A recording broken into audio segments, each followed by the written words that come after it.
Hello, my name's Vince Whiteford. Welcome to the first in a series of podcasts by Chiltern, entitled Think the Unthinkable. That's because they're going to address some issues most of us would prefer not to think about. You'll hear later why they're close to my own heart. The subject matter's not the jolliest, and I don't want to lose the audience through depression. So I'll keep each of the podcasts mercifully brief. I'm hoping that, like one of those compulsive mini-series we grew to know and love in the pandemic, you'll want to move through the list. In preparing this, I have, with their consent, sought lessons from tragic events that have befallen the children of close friends. I've seen their distress firsthand. It's my fervent hope that this podcast will help. It can't prevent tragedies, but it may make their consequences less traumatic. I've got 4 children who average over 50 years younger than me. It amuses them when I talk about social media or technology that's more recent than carrier pigeons. I try to tell them that back in the early 70s, I studied for one of the earliest degrees in computer science. So I understand this stuff. Their response is usually, "Dad, did they have computers in the olden days? Or did they run on Steam?" The aim of these podcasts is to get people to face key issues that are often put to one side, or perhaps not even considered in the first place. So I'll happily swallow my pride and try to compete with a whole new generation of communicators. That's a price well worth paying to get across the knotty issues I'm considering for my own children. I put people's children in 3 broad groups. The first is kids. They're under age 18. They're Gen Z. They've had smartphones since they could toddle. What secrets their phones hold, most parents can only imagine. Their parents are effective trustees of all they own. The next I call in-between ages. They're a mix of early Gen Z and millennials. They've probably gone off to university, done some travelling, have their first jobs, may well still be living at home, maybe relying on the bank of mum and dad, have possibly started modest saving, but more likely they're net spenders. They're tech savvy and tend to live for the moment.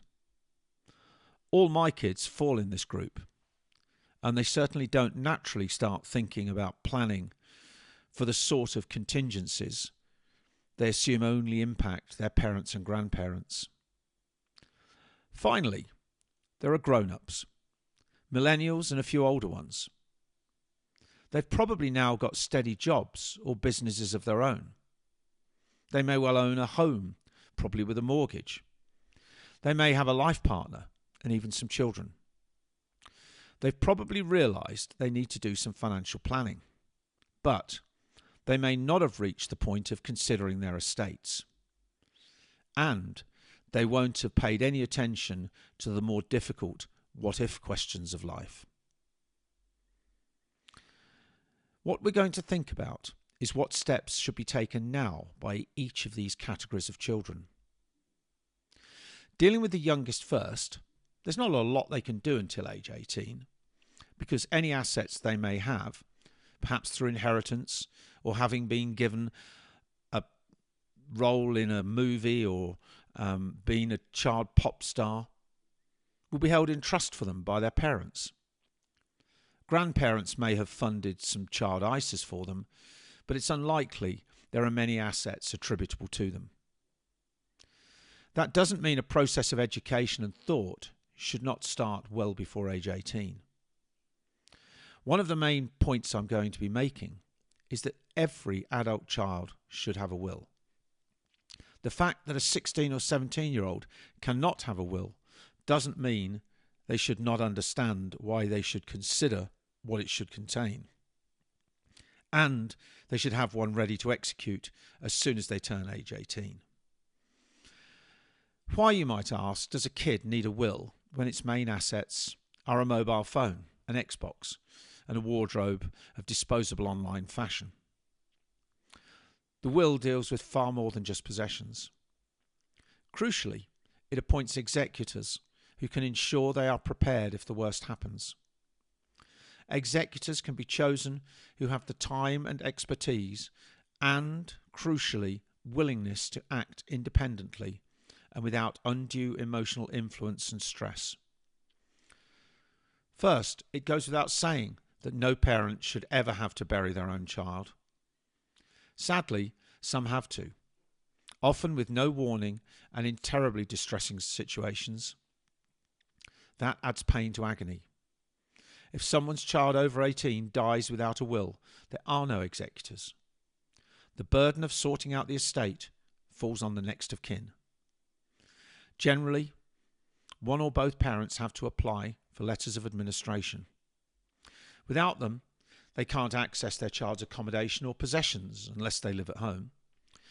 They can't access the information on mobile phones or computers. They have no right to know of the contents or even existence of bank accounts. Sadly, the legal system does not make it any easier for the distressed parent, and the forms to apply for probate are daunting. They even require estimates of the value of the child's estate for tax purposes.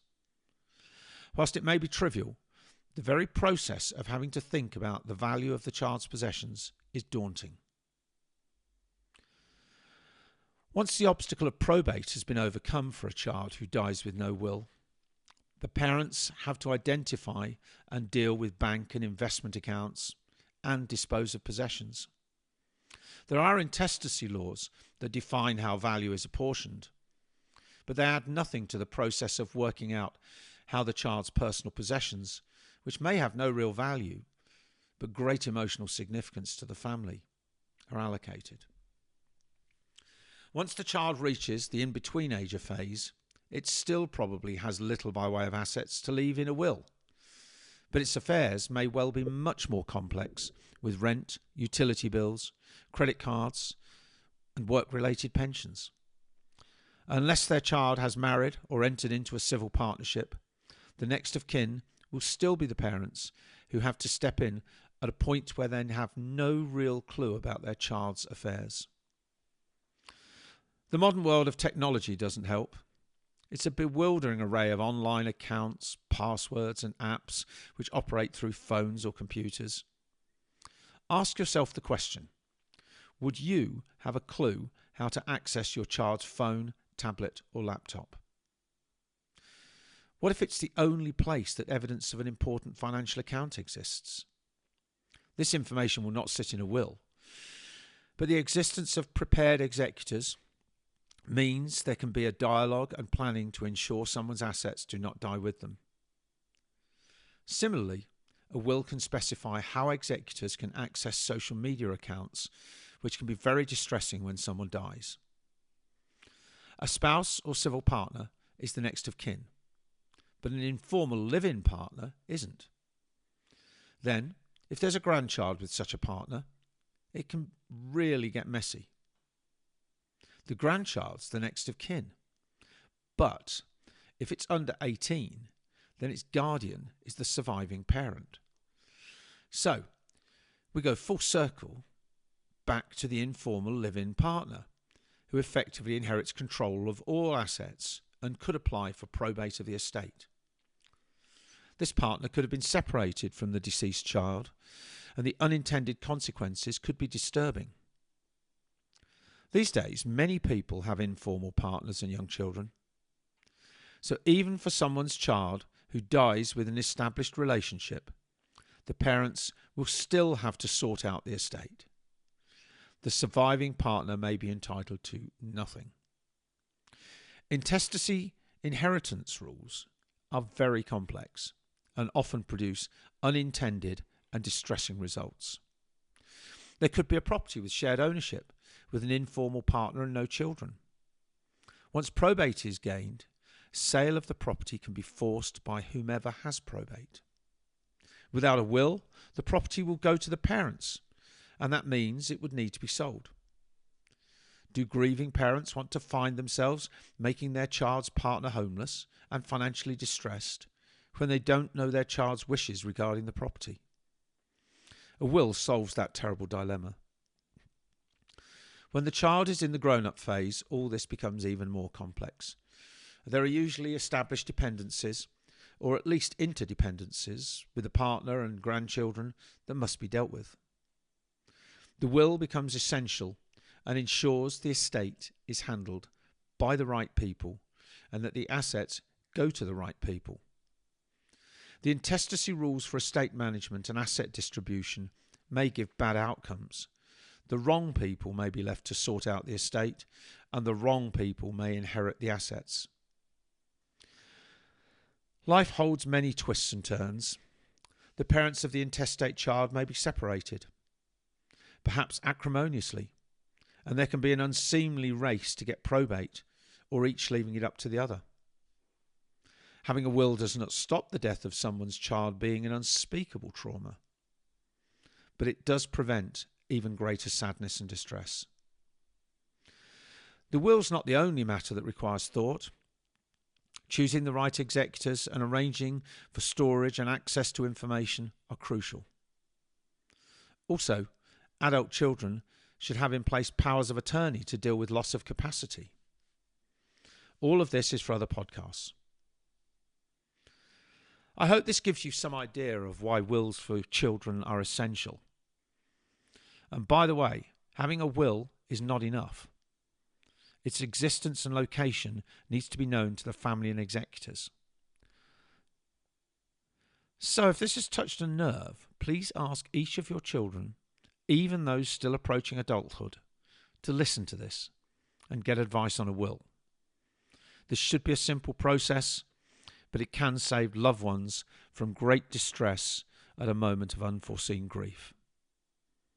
Think the unthinkable.